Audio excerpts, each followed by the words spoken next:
అమదాల రామకృష్ణ గారు. ధన్యవాదాలు అధ్యక్ష.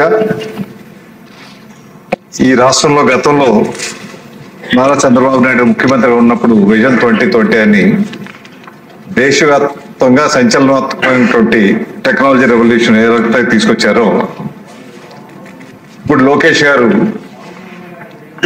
2024 మొదలుపెట్టి 29కే దేశంలో ఉన్నటువంటి అన్ని రాష్ట్రాలు ఈ ఆంధ్ర రాష్ట్రాన్ని ఆదర్శంగా తీసుకొని చేయగలిగే స్థాయికి టెక్నాలజీని ఉపయోగించడం అన్నది చాలా గొప్ప విషయం, హర్షించదగ్గది, ఆహ్వానించదగ్గది. వాస్తవం చెప్పాలంటే టెక్నాలజీ గురించి మేము కూడా టెక్నాలజీ ఇల్లిటరేట్స్ అధ్యక్ష. చదువుకోవడానికి పోస్ట్ గ్రాడ్యుయేట్ చదివినా చాలా మంది అసలు ఈ డీప్ టెక్ అంటే ఏమిటి, బ్లాక్ చైన్ అంటే ఏమిటి, దయచేసి మన మెంబర్స్ ముందు ప్రజలు వీళ్ళు మనకు తెలియాలి. గుడ్ గవర్నెన్స్, వాట్సాప్ గవర్నెన్స్, ఇవన్నీ వాస్తవం అధ్యక్ష. వాట్సాప్ గవర్నెన్స్ ఇప్పటి వరకు నేను ఇంకా చూడలేదు అధ్యక్ష. అది ఎట్లా ఆపరేట్ అవుద్దో కూడా చూడలేదు అధ్యక్ష. పీజీఆర్ఎస్ అతి కష్టం మీద తెలుసుకొని మొత్తం మీద అది ఇంప్లిమెంట్ చేస్తున్నాం. అందువల్ల ముందు మనం తెలుసుకోగలిగితే తర్వాత మిగతా వాళ్ళు చెప్పడానికి బాగుంటుంది. ఎందువల్లంటే ఆదర్శవంతంగా ఉండాల్సినటువంటి వ్యక్తులకి టెక్నాలజీలో ఏ రెవల్యూషన్ వస్తే తెలుసుకోవాల్సిన అవసరం ఉంది. మొన్ననే మెటా ప్లాట్ఫామ్ వాళ్ళతో అగ్రిమెంట్ అవటం, సుమారు లక్షలాది మంది మన పిల్లలకి ట్రైనింగ్ ఇచ్చే కార్యక్రమం ఏవైతే చేస్తున్నారో అది చాలా గొప్ప కార్యక్రమం అధ్యక్ష. దీంతో నిన్ననే ముఖ్యమంత్రి గారిని అనుసంధానించి ఒక యాప్ డెవలప్ చేశాడు అధ్యక్ష. మన తెలుగు బాలుడు సిద్ధార్థ నంద్యాలని 14 సంవత్సరాల కుర్రాడు ఒక యాప్ తయారు చేసి గుండె జబ్బులు ముందే కనుక్కొని, ఇవన్నీ టెస్టులు లేకుండానే యాప్ ద్వారానే కనుక్కొని, ఆర్టిఫిషియల్ ఇంటెలిజెన్స్ ద్వారా కనుక్కొనే ఒక ప్రయోగం చేయడమే కాకుండా అది మన గుంటూరు హాస్పిటల్ కూడా అవి చేస్తున్నారు అధ్యక్ష. అంటే ఇటువంటి విప్లవాత్మకమైనటువంటి ఇటువంటి మార్పు తీసుకురావడమే కాకుండా 14 సంవత్సరాల పిల్లడు ప్రపంచవ్యాప్తంగా ఇటువంటి యాప్, మొదటి యాప్ అధ్యక్ష, ఈ సిద్ధార్థ నంద్యాలనే బాలుడు తీసుకురావడం చాలా గొప్ప విషయం. అది కూడా మన ఆంధ్రుడు తెలుగువాడు అవడం గొప్ప విషయం అధ్యక్ష. ముఖ్యంగా నేను కోరేది మీ ద్వారా, ఏవైతే పిల్లలు ఉన్నారో పిల్లలు కానీ ఎవరైనా సరే ఇప్పుడు టెక్నాలజీ రావడం చాలా మంచిది అధ్యక్ష, బాగా సద్వినియోగపరచుకోవడం. కానీ దురదృష్టం ఏంటంటే ఈ టెక్నాలజీ దుర్వినియోగం చేసుకొని కొన్ని క్రిమినల్ యాక్టివిటీస్ జరుగుతున్నాయి అధ్యక్ష.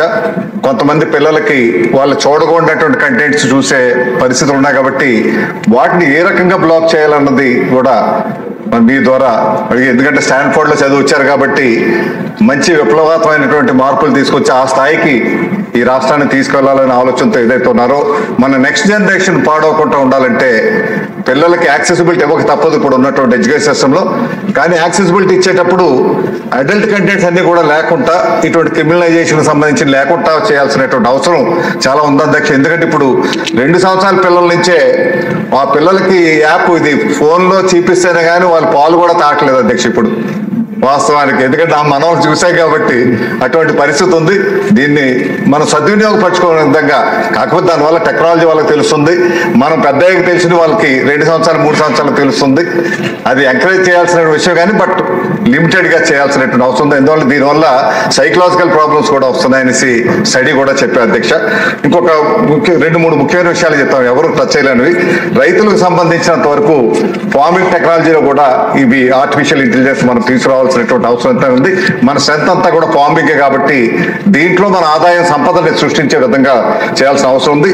ముఖ్యంగా మన రెవెన్యూ రికార్డ్స్ ని ఏవైతే ట్యాంపర్ అవుతున్నాయో కంప్యూటర్స్ లో అవి చాలా మంది మార్చేసి చాలా ఫ్రాడ్స్ అన్ని కూడా జరిగి మన రీసర్వేలో జరిగినాయి. ఇవన్నీ కాకుండా బ్లాక్ చైన్ టెక్నాలజీ ఏదైతే ఉందో ఆ టెక్నాలజీని పెట్టి ఎవరు ట్యాంపర్ చేయకుండా ట్యాంపర్ ప్రూఫ్ గా ఆ రికార్డ్స్ ని చేయాల్సినటువంటి అవసరం కూడా ఎంతైనా ఉంది. దాంట్లో కూడా అమలు పరచాలని, అదేవిధంగా మెడికల్ అండ్ హెల్త్ లో వాళ్ళు ప్రతి వాళ్ళు పేదవాళ్ళు వాళ్ళ కేసు హిస్టరీస్ ఉండవు, ఆ రిపోర్ట్స్ అన్ని వాళ్ళు దాచుకునే అవకాశం లేదు కాబట్టి అవి కూడా ఈ కేసు హిస్టరీస్ అన్ని కూడా అవి రికార్డ్ చేసే విధంగా, అదే సివిల్ సప్లైస్ లో మనందరం కూడా మీరు బిలో పావర్టీ లైన్ కి సివిల్స్ కార్డు ఉండాలి, రేషన్ కార్డు. అది లేకుండా చేయాలంటే ఈ టెక్నాలజీని ఉపయోగించి దీన్ని డీలింగ్ చేస్తే మన ప్రతి ఒక్కరికి కూడా అది ఉపయోగపడుతుంది. రైస్ కూడా ఇది అవ్వదు కాబట్టి ఎలక్ట్రిసిటీకి సంబంధించి జీపీఎస్ సిస్టమ్ ఇందులో కూడా ప్రవేశపెడితే మన ఎలక్ట్రికల్ బ్రేక్ డౌన్స్ ఎక్కడ ఉన్నాయో అవన్నీ కూడా వచ్చేటువంటి అవకాశం కూడా ఉంది. కాబట్టి కొన్ని చోట్ల అమలు పరిచారు, అది కూడా అమలు పరచాలని.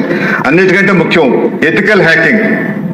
ఏవైతే పోలీస్ డిపార్ట్మెంట్ కి సంబంధించి ఎథికల్ హ్యాకింగ్ లో మన యువతకు కూడా ట్రైనింగ్ ఇచ్చి ఈ హ్యాక్ జరగకుండా ఉండే విధంగా ఎథికల్ హ్యాకర్స్ మనం తయారు చేయాల్సినటువంటి అవసరం ఎంత ఉంది.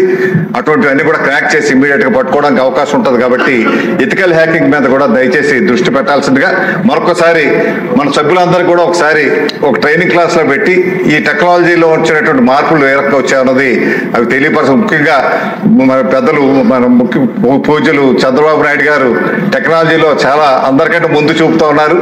ఇప్పుడే కాదు 2029 వచ్చేసరికి దేశవ్యాప్తంగా ఈ రాష్ట్రాన్ని చూసే పరిస్థితికి తీసుకొస్తున్నందుకు వారి ప్రత్యేకమైనటువంటి ధన్యవాదాలు తెలియపరుస్తూ, వారు ఈ వయసులో ఎంత స్టడీ చేసి టెక్నాలజీలో మన లోకేష్ గారిని అడిగితే నాకు కాదు పెద్ద అయినా అసలు పాఠాలు చెప్పాలి, నేను కూడా కొన్ని నేర్చుకోవాలి దగ్గర నుంచి చెప్పారు అధ్యక్ష. ఆ కార్యక్రమం మంచి స్వాగతించేటువంటి ఈ టెక్నాలజీని తీసుకురావాలని, P4 సాధ్యపడాలంటే కూడా ఈ టెక్నాలజీ బాగా ఉపయోగపడే విధంగా ఉపయోగపడుతుందని తెలియపరుస్తూ ఈ అవకాశం ఇచ్చిన మీకు ధన్యవాదాలు. గౌరవ సభ్యులు కుంతాల రామకృష్ణ గారు, బుచ్చ చౌదరి గారు, ఉగ్ర నరసింహారెడ్డి గారు బిల్ కన్నా ఎక్కువ వేరే విషయాలు మనం డిస్కస్ చేస్తాం జరిగింది. చాలా ఇంపార్టెంట్ ఇష్యూస్ కూడా రేజ్ చేశారు అధ్యక్ష. మొదటిది ఫారిన్ యూనివర్సిటీస్, ఎందుకంటే కేంద్ర ప్రభుత్వం ఫారిన్ యూనివర్సిటీస్ పెద్ద ఎత్తున ప్రోత్సహిస్తుంది. వాళ్ళ చేత ఇక్కడ క్యాంపస్లు పెడితే బాగుంటుందని చెప్పడం జరుగుతుంది. వాళ్ళకి ప్రత్యేకంగా మీరు ఏమైనా చేస్తున్నారా, యాక్ట్ లో ఏమైనా సవరణలు తీసుకొస్తున్నారా అని అడుగుతాం జరిగింది అధ్యక్ష. 2016లో ఈ ప్రైవేట్ యూనివర్సిటీస్ చట్టం తీసుకొస్తాం జరిగింది. గత ప్రభుత్వం దీనికి 5 సవరణలు చేసింది అధ్యక్ష. ఆ సవరణలు నిన్న నేను ఒక ప్రశ్న ప్రిపేర్ అయ్యే సమయానికి నేను చదివితే అధ్యక్ష, మనం చేసిన చట్టాలు UGC గైడ్ లైన్స్ కి విరుద్ధంగా ఉంది. అంటే వాళ్ళు ఏం చెప్పారంటే, ఈరోజు గ్రీన్ ఫీల్డ్ యూనివర్సిటీ ఏర్పాటు చేయాలంటే టాప్ 100 గ్లోబల్ యూనివర్సిటీస్ తో జాయింట్ డిగ్రీ ఉండాలి అని చెప్తాం జరిగింది. కానీ UGC ఏమంటుందంటే, జాయింట్ డిగ్రీ ఇవ్వాలంటే మినిమం ఇన్ని సంవత్సరాలు ఆ యూనివర్సిటీ ఆపరేషన్ లో ఉండాలి, ఇన్ని ఇయర్స్ అయి ఉండాలి అని చెప్తుంది. అంటే we are in conflict with UGC. So నేను మొన్న కూడా కౌన్సిల్లో చెప్పాను, ఆ చట్టాన్ని మనం సవరణ చేయాలి, కానీ కొంచెం డీటెయిల్డ్ గా చేద్దాం. అంటే హడావుడిగా చేస్తాం, మనకు పొరపాట్లు చేస్తాం, కొంచెం డీటెయిల్డ్ గా చేసి ఆ చట్టాలని సవరిస్తాం జరుగుతుంది. దాంట్లో ఎలాంటి సందేహం లేదు. పెద్దలన్నట్టు పెద్ద ఎత్తున యూనివర్సిటీస్ మనం ప్రోత్సహించాలి. అంటే మేమందరం ముద్దుగా తాతయ్య అంటాం. సో బుచ్చయ్య తాతయ్య చెప్పింది ఏంటంటే, చట్టాలు మేము సవరించాలి, దాంట్లో ఎలాంటి డౌట్ లేదు. ఫారిన్ యూనివర్సిటీస్ మన ఇక్కడ ప్రోత్సహించాలి. అంతేకాకుండా మన దేశంలోనే ఒక అద్భుతమైన ఇన్స్టిట్యూషన్స్ ఉన్నాయి. ఒక ఉదాహరణ బిట్స్. ఈరోజు అధ్యక్ష నిన్నే కేబినెట్ మీటింగ్ లో బిట్స్ అమరావతిలో ఏర్పాటు చేసిన 70 ఎకరాలు కేబినెట్ కూడా ఆమోదం తెలిపింది అధ్యక్ష. బిట్స్ ఆంధ్ర రాష్ట్రానికి వస్తుంది. అంతేకాకుండా అధ్యక్ష సార్ కోరికలు పెంచుతున్నారు, ఆగండి సార్ పూర్తి చేస్తారు. బిట్స్ తీసుకొచ్చి అధ్యక్ష. రెండోది Tata group, LNT, IIT Madras, ప్రత్యేకంగా యూనివర్సిటీ ఆఫ్ టోక్యోతో కలిసి డీప్ టెక్ యూనివర్సిటీ ఏర్పాటు చేయాలి. అంటే నెక్స్ట్ జనరేషన్ AI ML కాకుండా నెక్స్ట్ జనరేషన్ యూనివర్సిటీ ఏర్పాటు చేయాలి. ఇది పర్సనల్ గా గౌరవ ముఖ్యమంత్రి గారు లీడ్ చేస్తున్నారు. సాక నాదేనా తెలుసు కదా గౌరవ ముఖ్యమంత్రి గారి గురించి, ఆయన పర్సనల్ గా లీడ్ చేస్తున్నారు. ఇది ప్యాషన్ ప్రాజెక్ట్ గా లీడ్ చేస్తున్నారు. ఇది నేను బలంగా నమ్మేది. మొత్తం ఎకో సిస్టమ్ ని రెవల్యూషనైజ్ చేసి యూనివర్సిటీ అది కూడా తీసుకొస్తున్నాను అధ్యక్ష. నేను పర్సనల్ తీసుకుని ఒక AI యూనివర్సిటీ విశాఖపట్నంలో ఏర్పాటు చేయాలని లక్ష్యంతో ఉన్నాం. అదేవిధంగా ఒక స్పోర్ట్స్ యూనివర్సిటీ కూడా చేయాలని అధ్యక్ష. ఇది ఇప్పటివరకు ఉంది. ఇంతేకాకుండా ఎకనామిక్ డెవలప్మెంట్ బోర్డ్ తో కూడా అనేక యూనివర్సిటీస్ ఆల్రెడీ చర్చల్లో ఉన్నాయి. ఒకటి యూనివర్సిటీ ఆఫ్ టోక్యో కూడా చర్చలో ఉంది. AMA యూనివర్సిటీ ఫిలిప్పీన్స్ నుంచి కూడా చర్చలో ఉంది అధ్యక్ష.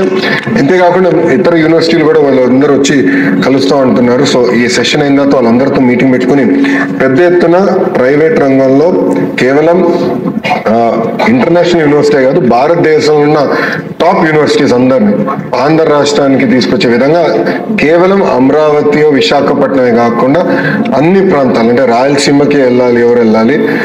ఇంకో పక్కన కొన్ని పార్లమెంట్లు మనం చూసేగల ప్రభుత్వ విశ్వవిద్యాలయాలు, ప్రైవేట్ విశ్వవిద్యాలయాలు. సో మంత్రి అయిన తర్వాత అది బ్యాలెన్స్ చేయాలన్న ఆలోచనలో అక్కడికి వాళ్ళకి అంటే కొంచెం ₹2 ఎక్కువ ఇన్సెంటివ్స్ ఇచ్చి అలాంటి ప్రాంతాలు కూడా తీసుకెళ్లి అన్ని ఏదైతే పార్లమెంట్లోనే కనీసం ఒక్క యూనివర్సిటీ అనేది ఉండాలనే లక్ష్యంతో మన కూటమి ప్రభుత్వం పనిచేస్తుందని గౌరవ సభ్యులు తెలుపుకుంటూ, ఉగ్ర నరసింహారెడ్డి గారు చెప్పారు అధ్యక్ష IIIT గురించి. ఆయన ఆల్రెడీ దాన్ని కలిశారు, ఆ లెటర్ కూడా ఇచ్చారు అధ్యక్ష. సెషన్ అయిన తర్వాత అది కూడా టేకప్ చేస్తున్నాం. ఉగ్ర గారు చాలా తేలిగా మా ప్రాంతం వెనుకబడిన ప్రాంతం అని అంటున్నారు అధ్యక్ష. ఇంకో 3 సంవత్సరాలు ఇవ్వండి అధ్యక్ష వాళ్ళకి CBG ప్రాజెక్ట్, రిలయన్స్ ప్రాజెక్ట్ మొత్తం ఆయన ప్రాంతానికి వస్తుంది. ఆయన ప్రాంతం రూపురేఖలు రాబోయే 3 సంవత్సరాల్లో మారబోతున్నాయని గౌరవ సభ్యులు తెలుపుతున్న అధ్యక్ష. అంతేకాకుండా అధ్యక్ష, ఆంధ్ర కేసరి యూనివర్సిటీ గురించి గౌరవ సభ్యులు మాట్లాడారు అధ్యక్ష. 2022లో ఏర్పాటు చేశారు, ఎలాంటి శాంక్షన్ పోస్ట్ లేకుండా ఏర్పాటు చేశారు అధ్యక్ష. దానివల్ల అక్కడ ఉన్న ఉపాధ్యాయులు కూడా వాళ్ళ ప్రొఫెసర్స్ ఇబ్బంది పడటం జరుగుతుంది అధ్యక్ష. సో యూనివర్సిటీస్ అందరినీ బలోపేతం చేయాలి. గౌరవ సభ్యులు చెప్పినట్లు అనేక మంది దాతలు కూడా ముందరికి వస్తున్నారు. ఒక మెకానిజం ఏర్పాటు చేయాల్సిన అవసరం ఉంది.